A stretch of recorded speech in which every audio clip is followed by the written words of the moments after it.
Hello friends, welcome back to my channel job awareness. आज हम पढ़ेंगे ईवीएस को, जिसमें मैंने 3 to 5th की एनसीईआरटी को कवर किया है। बेसिकली मैं आज आपको अपने ही नोट्स को एक्सप्लेन करूंगी, जो आपको सीटेट के लिए बहुत हेल्पफुल रहेंगे। अगर आप इस वीडियो को अच्छे से देख लेते हो और इसके साथ आप ईवीएस के पीवाईक्यूज लगा लोगे तो आप ईवीएस में बहुत अच्छा स्कोर कर लोगे। तो अब हम अपनी वीडियो को शुरू करते हैं। तो जो आपका ईवीएस सब्जेक्ट है वो थीम बेस्ड है, थीम पर आधारित है। यानी कि तो जो आपका ईवीएस है वो मेनली आपकी 6 थीम्स पर आधारित है। तो फर्स्ट है आपकी फैमिली एंड फ्रेंड्स, सेकंड है फूड, थर्ड है वाटर, फोर्थ है शेल्टर एंड फिफ्थ है आपकी ट्रेवल, सिक्स्थ है आपकी we think we make and do.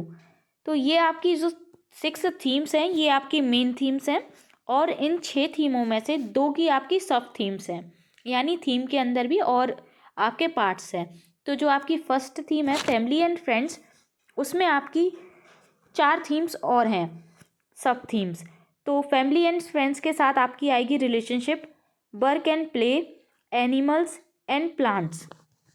Second आपकी जो मेन थीम है फूड, उसकी सब थीम्स हैं आपकी testing, digesting, प्रिजर्वेटिंग techniques, farmers and hungers. तो ये जो आपकी थीम्स हैं उससे आपका सीटेट में एक क्वेश्चन तो आता ही है।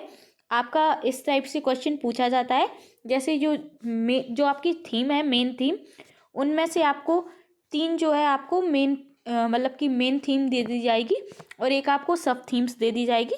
तो इसमें से आपको पूछा जाएगा कि मेन थीम इनमें से कौन सी नहीं है। तो ये मेन थीम आपको बहुत अच्छे से याद कर लेनी है, इससे तो हर बार एक क्वेश्चन पक्का ही आता है।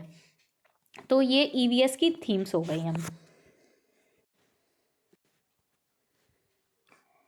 एक बड़ा हाथी एक दिन में 100 किलोग्राम से ज़्यादा पत्ते और झाड़ियाँ खा लेता है। तो जो एक बड़ा हाथी होता है वो आपका कितने किलोग्राम पत्ते खाता है? 100 किलोग्राम से ज़्यादा, और एक दिन में केवल 2 से 4 घंटे ही सोता है। हाथी जो है वो ज़्यादा नहीं सोते, सिर्फ और सिर्फ 2 से 4 घंटे ही सोते हैं। इन्हें मिट्टी और पानी में खेलना पसंद है। वह अपने शरीर को ठंडा रखना पसंद करते हैं। जो हाथी होते हैं उन्हें मिट्टी में खेलना पसंद है, क्योंकि वो अपने शरीर को ठंडा रखना पसंद करते हैं। हाथी के बड़े कान उन्हें हवा करने में मदद करते हैं। हाथी के इतने जो बड़े कान होते हैं वो उनको हवा करने में मदद करते हैं। हाथी के कान पंखे की तरह होते हैं। गर्मी लगने पर हाथी अपने कान हिलाकर हवा लेते हैं। तो जो हाथी के कान होते हैं वो लंबे होते हैं और हाथी उनको हिलाकर हवा लेते हैं। जो 14 से 15 वर्ष होने के बाद वह अपने झुंड को छोड़ देते हैं। यानी जो हाथी हैं वो कब अपने झुंड को छोड़ देते हैं? जब वो 14 से 15 साल के हो जाते हैं तो वो अपने झुंड को छोड़ देते हैं। अब हम अगर झुंड की बात करें तो उनके झुंड में 10 से 12 महिलाएं यानी फीमेल हाथी व बेबी हाथी होते हैं। उनके झुंड में कौन कौन होता है? तो 10 से 12 फीमेल व बेबी हाथी होते हैं। झुंड की मुखिया होती हैं बूढ़ी मादा हाथी। तो जो झुंड का जो मुखिया होता है वो उनकी बूढ़ी मादा हाथी होती है। तो यहाँ आपको आई होप क्लियर हो गया होगा। अब नेक्स्ट हम देखते हैं अनीता की मधुमक्खियाँ। तो ये जो चैप्टर है अनीता की मधुमक्खियाँ। तो लीची के फूल मधुमक्खियों को लुभाते हैं, इसलिए वह यहाँ मधुमक्खियों को शहद बनाने में के लिए पालते हैं। बेसिकली जो आपका लीची के फूल हैं वो मधुमक्खियों को लुभाते हैं, इसलिए लोग लीची के फूल पर ही मधुमक्खियों का पालन करते हैं। ट्रेनिंग में पता चला कि अक्टूबर से दिसंबर तक का समय मधुमक्खियों के अंडे देने का होता है। तो मधुमक्खियाँ जो हैं वो अंडे कब देती हैं? अक्टूबर से दिसंबर। ये आपके जो हाईलाइटेड हैं वो आपके क्वेश्चंस में पूछे जाते हैं।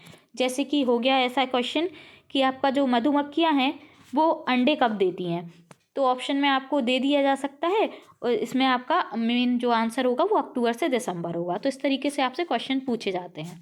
हर मधुमक्खियों के छत्ते में एक रानी मधुमक्खी होती है जो अंडे भी देती है, तथा छत्ते में बहुत कम मेल बीज होते हैं। यानी कि जो छत्ता है उसमें जो मेल बीज हैं उनकी संख्या बहुत कम होती है, और उनकी जो मुखिया होती है वो मतलब एक छत्ते में एक रानी मधुमक्खी जरूर होती है। ज़्यादातर मधुमक्खी वर्कर होती हैं जो शहद बनाने में कार्य करती हैं। यानी कि जो वर्कर कौन होती हैं, वर्कर होती हैं मधुमक्खियाँ, यानी कि फीमेल बी आपकी जो है वो वर्कर होती हैं, मेल तो बहुत कम ही होते हैं। तो ये आपको क्लियर हो गया होगा। नेक्स्ट है हमारा, कैसे पहचाना चींटी ने दोस्त को। चींटियाँ चलते समय ज़मीन पर कुछ ऐसा छोड़ती हैं जिससे सूंघकर पीछे आने वाली चींटियों को रास्ता मिल जाता है। तो चींटियों को रास्ता कैसे मिलता है, तो वो सूंघती हैं कि उन्होंने कुछ ऐसा छोड़ा होता है जिसको सूंघ सूंघ कर वो एक दूसरे का मतलब रास्ता पहचान लेती हैं। मच्छर, मच्छर तुम्हारे शरीर की गंध, खासकर पैरों के तलवे और तुम्हारे शरीर की गर्मी से तुम्हें ढूंढ लेते हैं। मच्छर कैसे ढूंढते हैं, तो जो हमारे पैरों में गंध होती है तलवे में, उससे और शरीर की गर्मी से हमें ढूंढ लेते हैं। नेक्स्ट है चील, बाज और गिद्ध। चील, बाज और गिद्ध जैसे पक्षी हमसे 4 गुना ज़्यादा दूर से देख लेते हैं। तो जो चील, बाज और गिद्ध हैं उनकी नज़र इतनी तेज़ होती है कि वो हमसे 4 गुना ज़्यादा दूर तक देख लेते हैं। जो चीज़ हमें 2 किलोमीटर दूर से दिखाई देती है वो उन्हें 8 किलोमीटर दूर से ही वो देख लेते हैं। यानी कि जो उनकी देखने की क्षमता है वो हमारे देखने की क्षमता से 4 गुना ज़्यादा है। अब नेक्स्ट, जानवरों को बचाने के लिए, यहाँ मिस्टेक हो गया है, जानवरों को बचाने के लिए गवर्नमेंट ने जंगल क्षेत्र को सुरक्षित किया है। जिम कॉर्बेट नेशनल पार्क, तो ये आपके जो जानवर को बचाने के लिए क्या किया है, गवर्नमेंट ने कुछ जंगल को संरक्षित किया है। तो जैसे कि हो गया है जिम कॉर्बेट नेशनल पार्क जो कि आपका है उत्तराखंड में। सेकंड हो गया आपका घाना जो कि है राजस्थान के भरतपुर ज़िले में। ये आपके 2 हो गए आपके नेशनल पार्क जो कि गवर्नमेंट ने जानवरों के संरक्षण के लिए बनाए हुए हैं। तो ये आपका पूछा जा सकता है कि जिम कॉर्बेट नेशनल पार्क कहाँ है, तो उत्तराखंड में। घाना कहाँ है, तो राजस्थान के भरतपुर ज़िले में। नेक्स्ट है स्लॉथ। तो स्लॉथ क्या है, यह भालू की तरह दिखता है पर भालू नहीं है। यानी जो स्लॉथ होता है वो भालू जैसा दिखता है पर वो भालू नहीं है। यह जिस भी पेड़ पर रहता है उस पेड़ की टहनियों पर उल्टा लटक कर एक दिन में 17 घंटे तक सोता है। तो एक दिन में यह कितने घंटे तक सोता है, 17 घंटे, और उसी पेड़ की पत्तियां खाता है। जो स्लॉथ है वो 17 घंटे सोता है उसी पेड़ पर जिस पर वह उल्टा लटका रहता है और उसी की पत्तियां वो खाता है। स्लॉथ कितने साल तक जीता है, तो 40 साल तक वह जीवित रह सकता है। यह अपने पूरे जीवन काल में लगभग 8 पेड़ को ही बदलता है। तो जो स्लॉथ है वो अपने पूरे जीवन काल में सिर्फ और सिर्फ 8 पेड़ ही बदलता है और सप्ताह में एक बार ही शौच करने के लिए पेड़ से उतरता है। यानी कि वो पूरे सप्ताह में सिर्फ एक बार ही पेड़ से उतरता है, सारे टाइम पर वो पेड़ पर उल्टा ही लटका रहता है और 17 घंटे तक तो वो सोता ही है। तो ये हो गया स्लॉथ। अब नेक्स्ट हम देखते हैं सिल्क वॉर्म। यह रेशम का कीड़ा होता है। यह अपनी मादा को उसकी गंध से कई किलोमीटर दूर से ही पहचान लेता है। तो जो रेशम के कीड़े होते हैं वो फीमेल सिल्क वॉर्म को उसकी गंध से कई किलोमीटर दूर से ही पहचान लेते हैं। डू एनिमल्स सी कलर, क्या एनिमल्स जो हैं वो कलर देख सकते हैं? तो हमें इतने सारे रंग दिखाई देते हैं, इतने रंग जानवर को नहीं दिखाई देते। तो जो रंग हम देख सकते हैं इतने सारे, वो जानवर को नहीं दिखाई देते हैं। रात में जगने वाले जानवर को सफ़ेद व काला रंग ही दिखाई देता है। तो जो रात में जगते हैं जानवर उनको केवल सफ़ेद व काला रंग ही दिखाई देता है। जैसे कि उल्लू हो गया तो उसको सफ़ेद व काला रंग ही दिखाई देता है। वर्ड्स, आई। ज़्यादातर पक्षियों की आँखें उनके सिर के दोनों तरफ होती हैं। पक्षी एक ही समय में 2 अलग अलग चीज़ों पर नज़र डाल लेते हैं। जब ये बिल्कुल नेक्स्ट हम देखते हैं, जब ये बिल्कुल सामने देखते हैं तब इनकी दोनों आँखें एक ही चीज़ पर होती हैं। कई पक्षी अपनी गर्दन बहुत ज़्यादा हिलाते हैं क्योंकि ज़्यादातर पक्षियों की आंखों की पुतली घूम नहीं सकती। वे अपनी गर्दन घुमाकर ही आसपास देखते हैं। तो जो पक्षी होते हैं उनकी आइस बेसिकली आपकी जो है क्या है, एकदम आपकी जो है पीछे, जैसे कान हो गया, हमारा जो कान हो गया उस साइड होती हैं। जैसे हमारा कान हमारे कान के ऊपर, ऐसे पक्षियों की आइज़ होती हैं। जैसे हमारी आइज़ हैं सामने होती हैं और उनकी आइज़ जो है हमारे जैसे कान है उसके ऊपर होती हैं। तो इस समय में दो अलग चीज़ों पर नज़र डाल लेते हैं और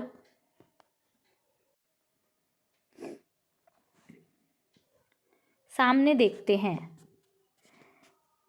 तब उनकी दोनों आंखें एक ही चीज़ पर होती हैं।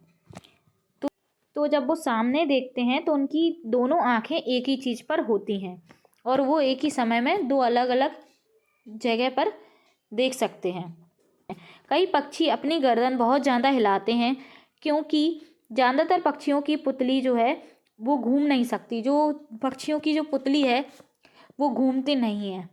तो उनको अगर कहीं देखना होता है तो उनको डायरेक्ट अपनी गर्दन को ही हिलाना पड़ता है। गर्दन को ही घुमाकर वो अपने आसपास को देखते हैं। उनकी जो पुतली है वो मूवमेंट नहीं करती। डॉग्स, सड़कों पर कुत्तों की भी अपनी जगह बटी होती है। एक कुत्ता दूसरे कुत्ते के मलमूत्र की गंध से जान लेता है कि उनके इलाके से बाहर का कुत्ता आया है। तो जो कुत्ते हैं वो दूसरे कुत्तों की पहचान कैसे करते हैं? तो मलमूत्र की गंध से वह दूसरे कुत्तों की पहचान करते हैं। नेक्स्ट है टाइगर। तो जो टाइगर है, बाघ अंधेरे में हमसे 6 गुना बेहतर देख सकते हैं। तो जो बाघ हैं, टाइगर हैं, वो हमसे कितने गुना बेहतर देख सकते हैं? 6 गुना। जैसे कि जो बाज, चील और गिद्ध के बारे में हमने पढ़ा था कि वो हमसे 4 गुना दूर से देख लेते हैं। ऐसे ही जो टाइगर हैं, बाघ हैं, वो अंधेरे में हमसे 6 गुना बेहतर देख लेते हैं। बाघ अपने इलाके में मूत्र करके अपनी गंध छोड़ जाते हैं। यह इलाका कई किलोमीटर बड़ा हो सकता है। एक बाघ किसी दूसरे बाघ के मूत्र की गंध की झट पहचान कर लेते हैं। फिर उस इलाके में घुसना या नहीं, यह तो उस बाघ की मर्जी। तो जो बाघ हैं वो तो होते ही हैं जंगल के राजा। तो जो बाघ हैं वो दूसरे बाघ की पहचान कैसे करते हैं? उनके गंध से, उनके मूत्र की गंध से। बाघ मौके के अनुसार अपनी आवाज़ बदलता रहता है। गुस्से में अलग आवाज़ और बाघिन को बुलाना हो तो अलग आवाज़, कभी कहारना तो कभी घुर्राना। यानी कि जो बाघ है वो अपनी आवाज़ को बदलते रहते हैं।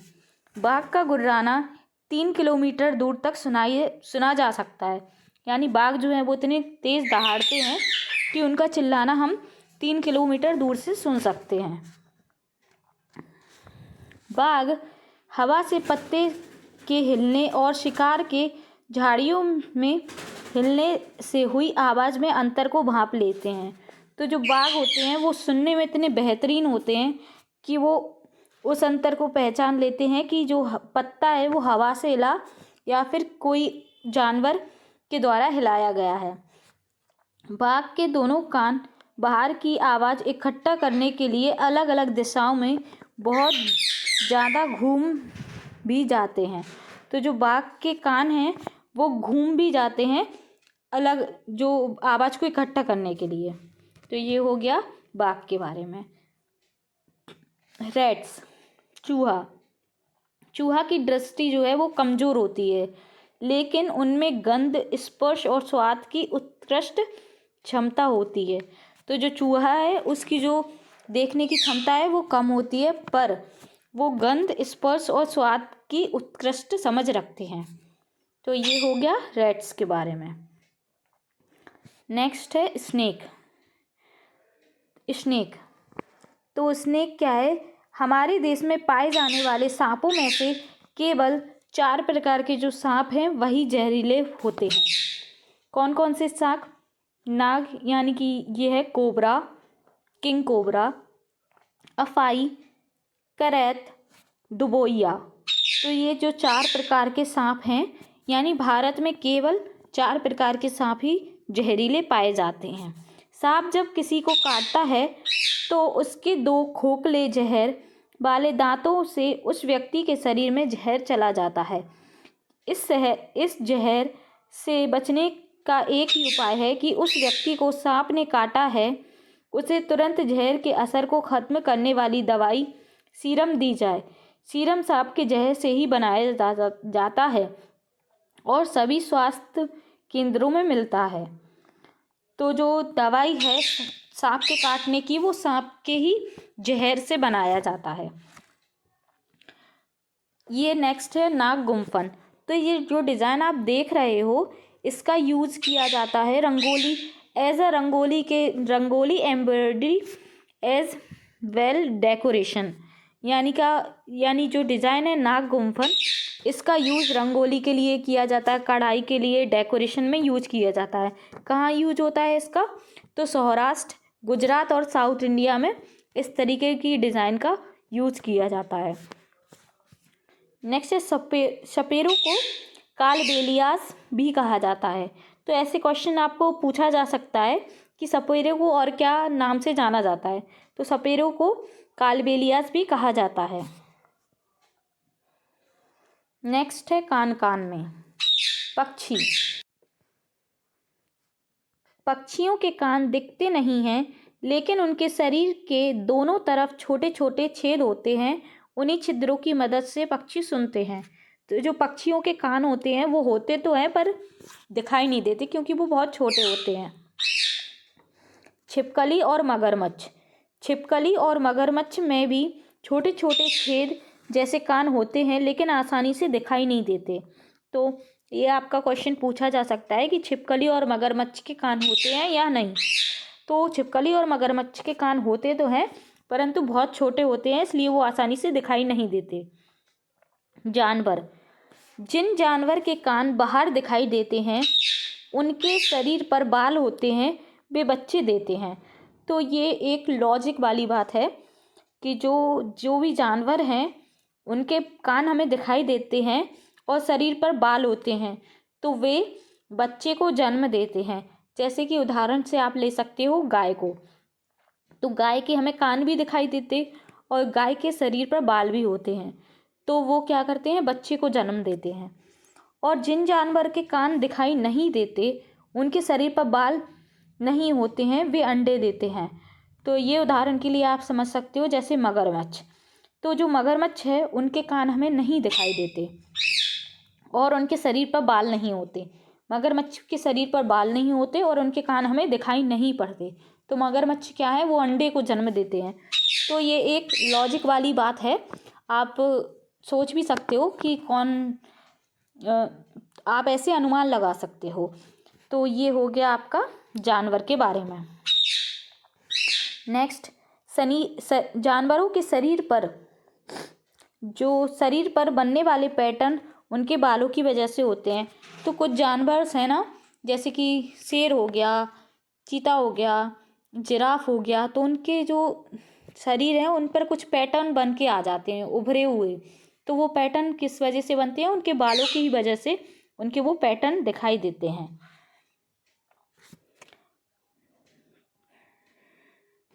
ये है जो गांधीधाम है, गांधीधाम इन कच्छ, वो कहाँ पर है? गुजरात में।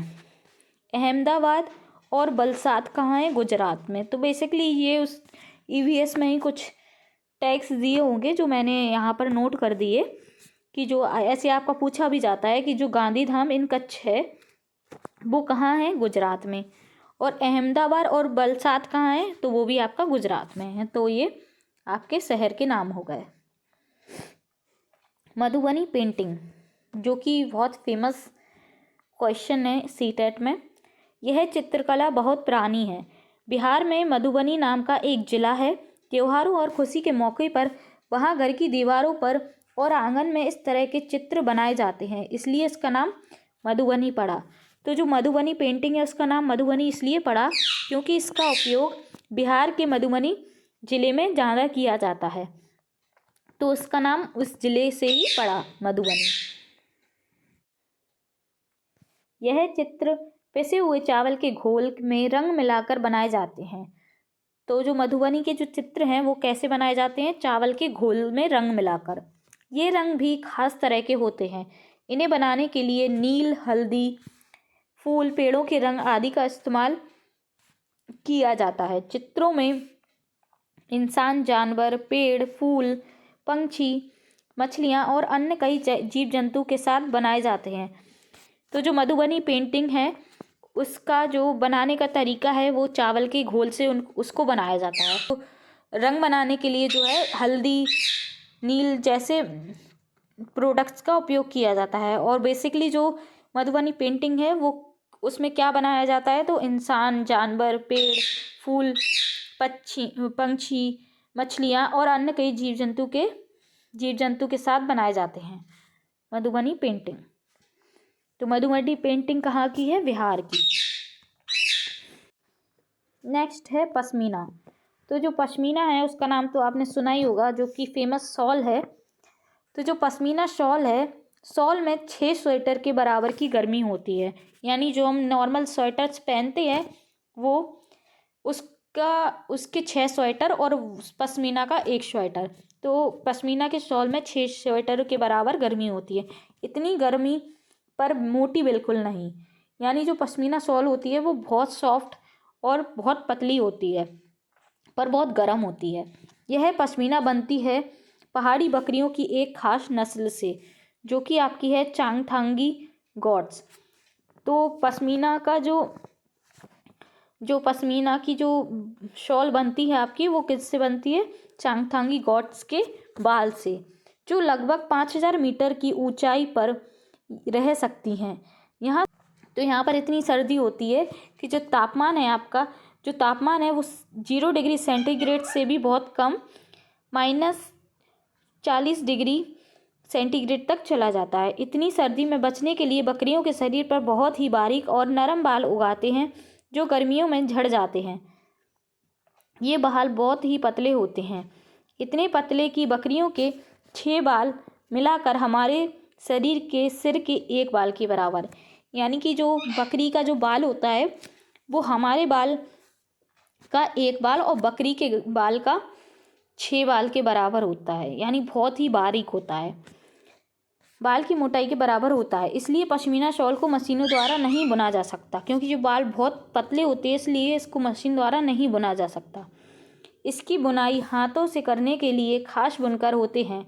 अगर एक बुनकर 250 घंटे बुनाई करे तब जाकर एक साधारण पश्मीना शॉल तैयार होता है। तो आप समझ सकते हो कि पश्मीना शॉल को बनाने में कितनी मेहनत लगती है। साधारण शॉल को बनाने में लगभग 250 घंटे लगते हैं। तो ये हो गया पश्मीना शॉल के बारे में, जो कि आपका कश्मीर में प्रसिद्ध है। नेक्स्ट है कोल्ड डेजर्ट। तो जो कोल्ड डेजर्ट है आपका कहाँ पाया जाता है, लद्दाख में। कोल्ड डेजर्ट जो है यानी ठंडा रेगिस्तान वो है लद्दाख में पाया जाता है। यह इलाका सूखा, समतल और ठंडा होता है, इसी कारण से इसे ठंडा रेगिस्तान कहा जाता है। लद्दाख में बहुत ही कम बारिश होती है, ढके पहाड़ और सूखा मैदान दिखता है। लेह शहर की एक शांत गली में सफ़ेद पत्थर के सुंदर मजबूत घर दिखते हैं। यहाँ के जो बच्चे लोग हैं वो जूले जूले बोलते हैं। यानी जूले जूले का अर्थ है स्वागत। तो जो जूले जूले है वो है भूती भाषा का शब्द, जिसका अर्थ होता है स्वागत है। अब जो लद्दाख है, लद्दाख का दूसरा नाम क्या है, खापाचान। तो लद्दाख का दूसरा नाम भी पूछा जा सकता है आपका कि लद्दाख का दूसरा नाम क्या है, तो खापाचान। इसका अर्थ क्या होता है, हिमभूमि। तब जो आपकी भूती लैंग्वेज है उसको तप्तन भाषा भी कहा जाता है, या तप्तन भाषा को भूती भाषा भी कहा जाता है। तो जो भूती या फिर आपकी तप्तन भाषा है उसमें माता को क्या कहा जाता है, तो अम्मा ले, और पिता को क्या कहा जाता है, बाबा ले। तो ये आपके माता और पिता के शब्द हो गए आपके भूती लैंग्वेज में। अब हम देखते हैं यहाँ के घर 2 मंजिल की होती हैं, जो कि पत्थर से बने होते हैं। वह दीवारें चूना मिट्टी की कोट होती है। इसकी मदद से घर के अंदर काफ़ी गर्माहट होती है। अंदर से घर खप्पर जैसे दिखाई पड़ते हैं। नीचे की मंजिल में कोई भी खिड़की नहीं होती जहां ज़रूरत का सामान व जानवर को रखा जाता है। सर्दियों के दिनों में परिवार को नीचे की मंजिल पर जानवरों के पास ही रखते हैं। छत को मजबूत बनाने के लिए पेड़ों के मोटे तने इस्तेमाल किए जाते हैं और घरों की जो छत है वो समतल होती है। तो जो जो लद्दाख में घर होते हैं, तो लद्दाख में ठंडा रेगिस्तान है, तो वहाँ पर बहुत सर्दी होती है। तो वहाँ पर जो घरों का निर्माण है वो कैसे किया जाता है, तो बेसिकली जो घर है वो 2 मंजिल होते हैं और पत्थर के बने होते हैं, जिस पर चूना पत्थर का कोट होता है। छप्पर जैसे दिखाई पड़ते हैं। जो निचली जो मंजिल होती है उसमें कोई भी खिड़की नहीं होती है, जहाँ पर जानवरों को और ज़रूरत सामानों को रखा जाता है। और ज़्यादा सर्दी पड़ती है तो वहाँ पर जो रहने वाले लोग हैं, इंसान हैं, वो भी रहने लगते हैं। छत को मजबूत बनाने के लिए पेड़ों के तनों का इस्तेमाल किया जाता है। तो ये हो गया लद्दाख के घरों के बारे में। ये आप अच्छे से पढ़ लेना, क्योंकि ये वाला क्वेश्चन पूछा जाता है आपको मैचिंग्स में भी। मतलब आपको अलग अलग जगह के घरों के बारे में पूछा जा सकता है और उसको आपको मैचिंग्स जैसी मिलानी पड़ती हैं कि कहाँ पर किस टाइप के घर बनाए जाते हैं। आगे आपको और भी टाइप के घर के बारे में मिलेंगे कि राजस्थान में कैसे घर बनाए जाते हैं। तो ये वाला आप जो है इसको आप इग्नोर नहीं करना, ये भी इम्पोर्टेंट है। यहाँ पर वैसे मैंने जो भी कवर किया है वो मोस्ट इम्पॉर्टेंट चीज़ ही कवर की है। ज़्यादा मैंने डीप में ही रखा है और बहुत ज़्यादा नहीं लिखा हुआ है। जो वो मोस्ट इम्पॉर्टेंट है वही मैंने इस नोट्स में लिखा है। तो हर चीज़ को आपको अच्छे से देख लेना है, क्योंकि हर चीज़ ही आपकी इम्पोर्टेंट है। लद्दाख में लाल मिर्च, नारंगी कद्दू व सुनहरी पीली भुट्टे पाए जाते हैं। तो लद्दाख में कुछ चीज़ें फेमस हैं, जैसे लाल मिर्ची, नारंगी कद्दू और सुनहरी पीली भुट्टे। जो आपके सुनहरे पीले भुट्टे हैं वो फेमस हैं। जैसे मैंने बताया था घर के बारे में और पूछा जाएगा। तो अब नेक्स्ट हो गया हमारा श्रीनगर के घर। श्रीनगर में बाहर से आए कई टूरिस्ट हाउस बोट में रहते हैं। हाउस बोट 80 फुट तक लंबे होते हैं और बीच में इतनी चौड़ाई 8-9 फुट तक होती है। बीच में इनकी चौड़ाई 8-9 फुट तक होती है। बोट की तरह बने लकड़ी के डोंगे पानी पर तैरते रहते हैं। श्रीनगर की डल लेक, झेलम नदी में इन डोंगों में कई परिवार रहते हैं। तो जो श्रीनगर है वहाँ पर घर कैसे बने होते हैं, हाउस बोट की तरह, यानी जो पानी पर तैरते रहते हैं। मकान की तरह इन डोंगों में भी अलग अलग कमरे रहते हैं। तो जो डोंगे हैं उनमें अलग अलग कमरे रहते हैं। हाउस बोट और कई बड़े घरों की अंदर की छत पर लकड़ी की सुंदर नक्काशी होती है। तो जो हाउस बोट हैं उनकी जो छतें हैं या जो गेट्स हैं उन पर बहुत अच्छी नक्काशी करी जाती है। इनमें एक डिज़ाइन ख़त्म बंद जो जिक्सा पजल जैसी दिखती है। आप देख लेना जिक्सा पजल डिज़ाइन कैसी दिखती है, सर्च करके तो आपको पता चल जाएगा। तो जो डिज़ाइन है उसको क्या कहते हैं, ख़त्म बंद डिज़ाइन का नाम है, जो कि जिक्सा पजल जैसी दिखती है। पत्थरों को काटकर एक के ऊपर एक खासकर बनाए गए घर कश्मीर में गांव में दिखते हैं। पत्थरों के ऊपर मिट्टी की पुताई की जाती है। तो जो कश्मीर में घर होते हैं वो पत्थरों से बनाए जाते हैं जिस पर मिट्टी की पुताई की जाती है। तो यहाँ पर आप श्रीनगर के घर के बारे में समझ गए होंगे कि श्रीनगर में जो मुख्य तौर पर घर हैं वो डल झील में बनाए जाते हैं, जो कि झेलम नदी है। क्या बनाए जाते हैं, कहाँ पर रहते हैं, तो हाउस बोट वाले घरों में।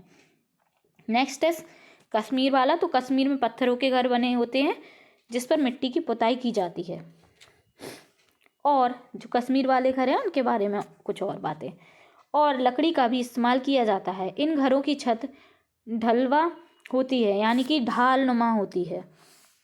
यहाँ के पुराने घरों की खासियत है ये जालीदार खिड़कियाँ।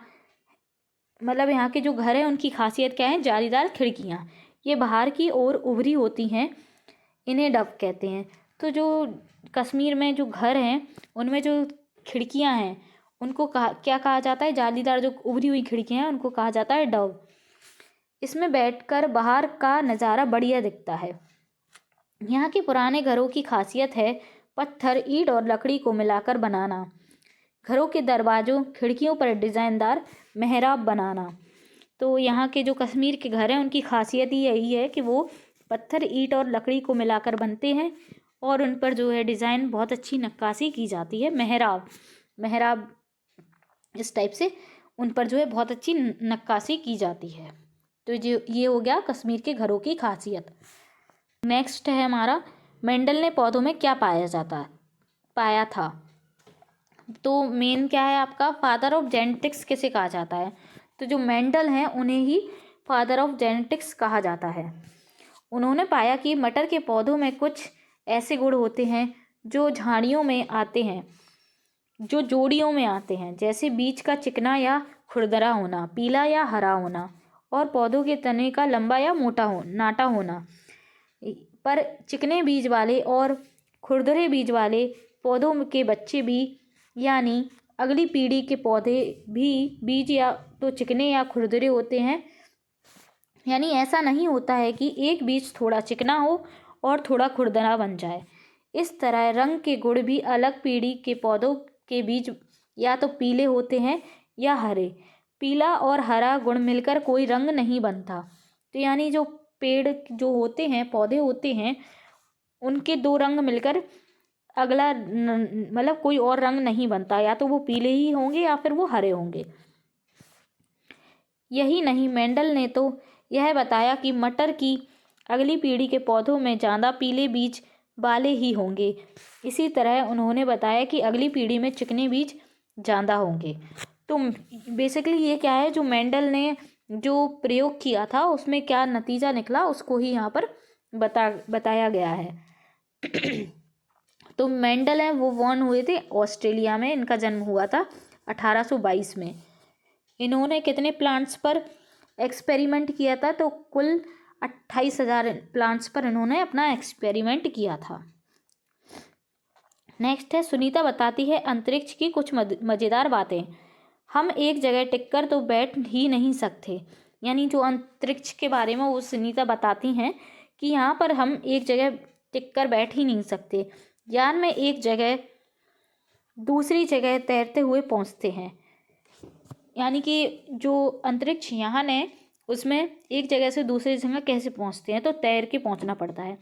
पानी भी एक जगह टिका नहीं रहता, वह बुलबुलों की तरह इधर उधर उड़ता फिरता रहता है।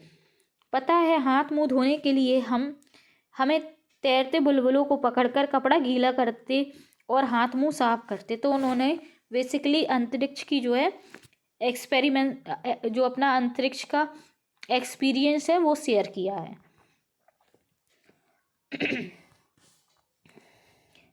यहाँ खाना भी अजब तरीके से खाना पड़ता है। सबसे ज़्यादा मज़ा तब आता है जब हम सभी उड़ते हुए खाने वाले कमरे में जाते हैं और उड़ते हुए खाने के पैकेट को पकड़ते हैं। अंतरिक्ष में मुझे कंघी करने की ज़रूरत नहीं होती है, बाल हमेशा खड़े ही रहते हैं। तो जो अंतरिक्ष है वहाँ पर बाल उनके खड़े ही रहते हैं। चलना पाना, हर समय तैरते रहना और हर काम अलग तरीके से करना, यह सब करने की आदत डालना आसान नहीं है। एक जगह टिककर काम करना तो अपने आप को बेल्ट से बांधना पड़ता है। कागज को भी ऐसे नहीं छोड़ सकते। अंतरिक्ष में रहना बहुत ही मज़ेदार था लेकिन मुश्किल भी। तो यहाँ पर जो है सुनीता की कुछ अंतरिक्ष की बातें हैं वो बताई हुई हैं। मृत सागर क्या है।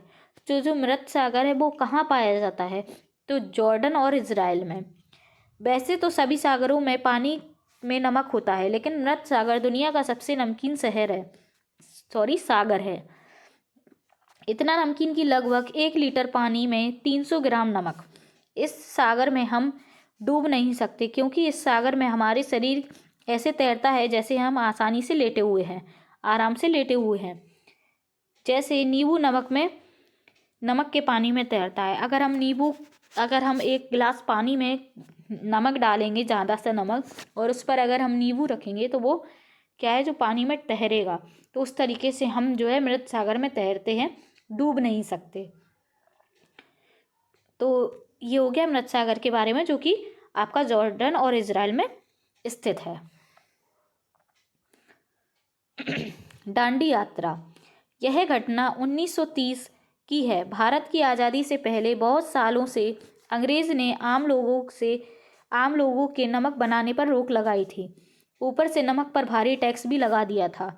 इस कानून से तो लोग अपने घरों में इस्तेमाल के लिए भी नमक नहीं बना सकते थे। लोगों को मजबूरी में दुकानों से महंगा नमक खरीदना पड़ता था। इस बात से लोग बहुत नाराज थे। गांधी जी का कहना है, जो चीज़ हमें कुदरत ने दी है उसे बनाने में पर कैसी पाबंदी। तो जो दांडी यात्रा है वो कब शुरू हुई थी? 1930 में। तो यही आपसे पूछा जाएगा कि जो आपकी दांडी यात्रा है उसकी शुरुआत कब से हुई थी? तो 1930 में।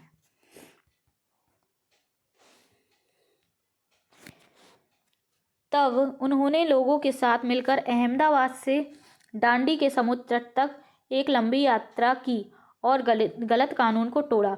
तो जो दांडी यात्रा है वो कहाँ से कहाँ तक थी? अहमदाबाद से दांडी गुजरात तक।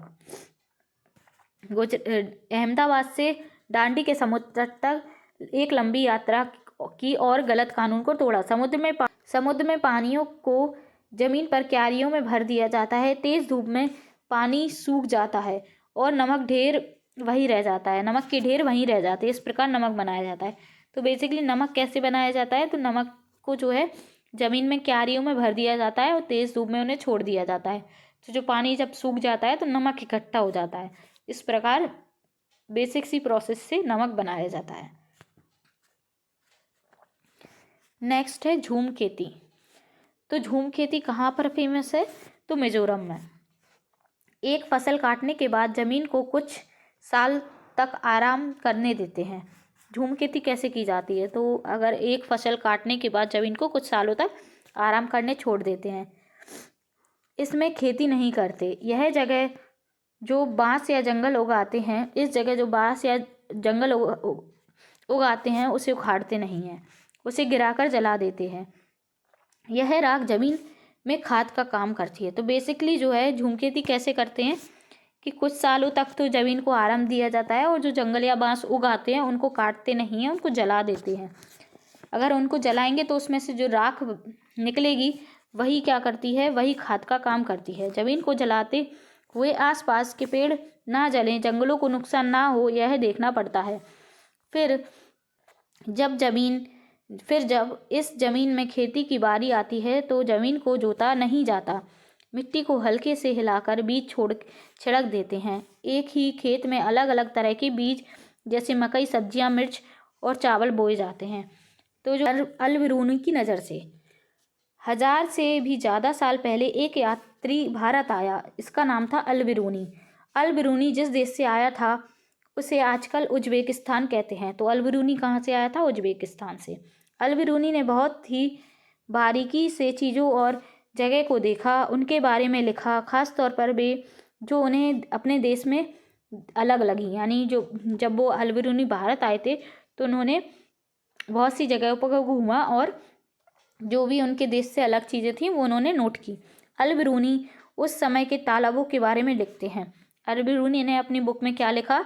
हमारे यानी भारत के तालाबों के बारे में। यहाँ के लोग तालाब बनाने में माहिर हैं। अगर हमारे शहर के कुछ लोग इन्हें देखेंगे तो हैरान ही रह जाएंगे। बहुत बड़े बड़े भारी पत्थरों को लोहे के कुंडों और सरियों से जोड़कर तालाब के चारों तरफ चबूतरे बनाए हैं। तो अल-बिरूनी जो है वो भारत आए थे तो वो अपनी बुक में कुछ लिखते हैं तालाबों के बारे में। तो ऐसे क्वेश्चन आपसे पूछा जा सकता है। जो अल-बिरूनी है वो कहाँ से आया था? अल-बिरूनी आया था उज्बेकिस्तान से।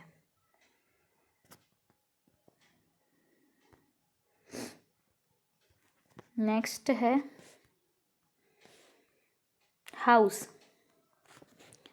असम में भारी बारिश होने के कारण घर के ज़मीन से 12 फीट ऊंचाई तक मजबूत बांस के डंडे से बनाए जाते हैं। जो घर हैं असम में, वहाँ पर बारिश बहुत होती है तो जो मकान है वो 12 फीट ऊंचाई के डंडों से बनाए जाते हैं, यानी कि जो डंडे हैं वो 12 फीट की ऊंचाई तक लगाए जाते हैं और बाहर जाने के लिए लकड़ी की सीढ़ियाँ बनाई जाती हैं। यानी बाहर कैसे जाते हैं वो वहाँ पर लकड़ी की सीढ़ियों से। मनाली में कैसे घर बनाए जाते हैं, तो मनाली में ज़्यादा बारिश और बर्फ़बारी के कारण सर्दी बहुत होती है, इसलिए यहाँ के घर पत्थर व लकड़ियों के बनाए जाते हैं। तो मनाली में घर कैसे बनाए जाते हैं, पत्थर व लकड़ियों के। राजस्थान के घर मिट्टी के बने होते हैं और छतों को झाड़ियों से बनाया जाता है। राजस्थान में कैसे घरों को बनाया जाता है, मिट्टी से, और छतों को झाड़ियों से बनाया जाता है। नेक्स्ट है शिकारी पौधा, जिसे कहा जाता है नेपेंथिस प्लांट्स विच हंट, यानी कि शिकारी पौधा। कुछ ऐसे पौधे भी होते हैं जो चूहे, मेंढक, कीड़े मकोड़े और छोटे जीवों का शिकार करते हैं। इनमें नेपेंथिस सबसे ज़्यादा मशहूर है। यह ऑस्ट्रेलिया, इंडोनेशिया और भारत में पाया जाता है। भारत में भी कहाँ पाया जाता है, तो मेघालय में।